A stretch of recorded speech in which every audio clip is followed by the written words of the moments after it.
Hello, hello mga kusina! Nagbabalik ang inyong lingkod at ngayon ating tunghayan kung paano magluto ng bulaklak ng papaya na inakaala natin na ito ay hindi nauulam pero inuulam pala. Pait man siya pero nagagawa ng paraan.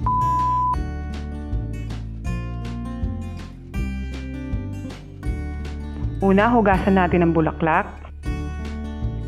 Ilagay sa kaldero at pakuluan. Palambutin ng mabuti. Tapos salain.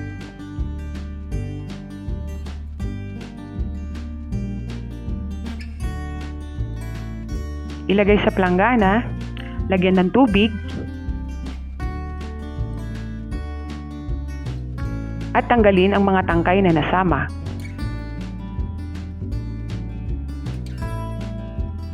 Pipigain ang bulaklak at bawat pagpiga ng bulaklak ay papalitan ng tubig. Pwedeng 2 beses at 3 beses. Depende sa'yo kung gaano ka kahilig sa mapait.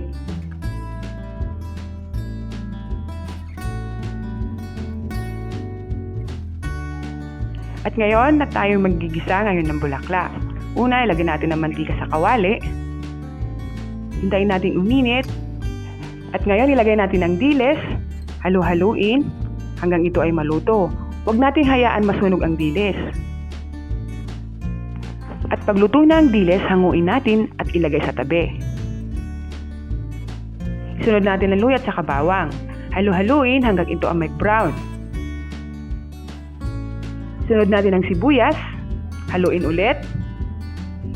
At isunod ang kalahating cup ng ating kakanggata.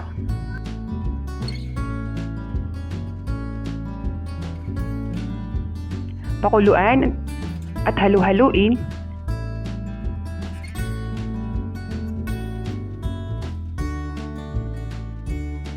Lagyan ng konting paminta. Lagyan ng konting tubig. At halu-haluin natin ulit.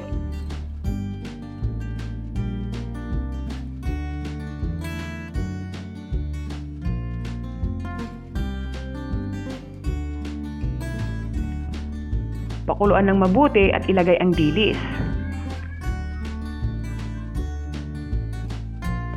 Halu-haluin natin para kumalat yung lasa ng dilis.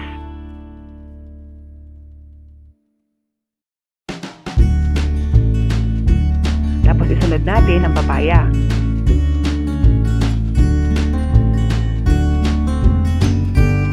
Halu-haluin natin ang papaya para matansya natin kung kulang ito ng tubig. Paglagay tayo ng tubig, depende sa'yo kung gaano gusto mo karami. Paglagay ng asin, at lagyan natin ng magic sarap.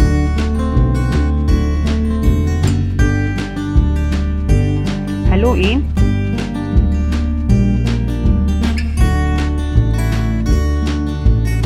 Lagyan ulit ng tubig.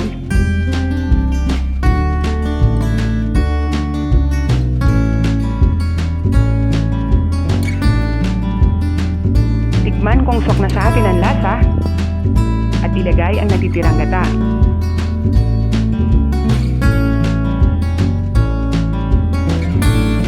Haluin natin at pakuluan ito ng mabuti. Tikman natin kung luto na at hintayin natin magmantika ang gata. O ayan, luto na! Maraming salamat sa panonood. Hanggang sa muli!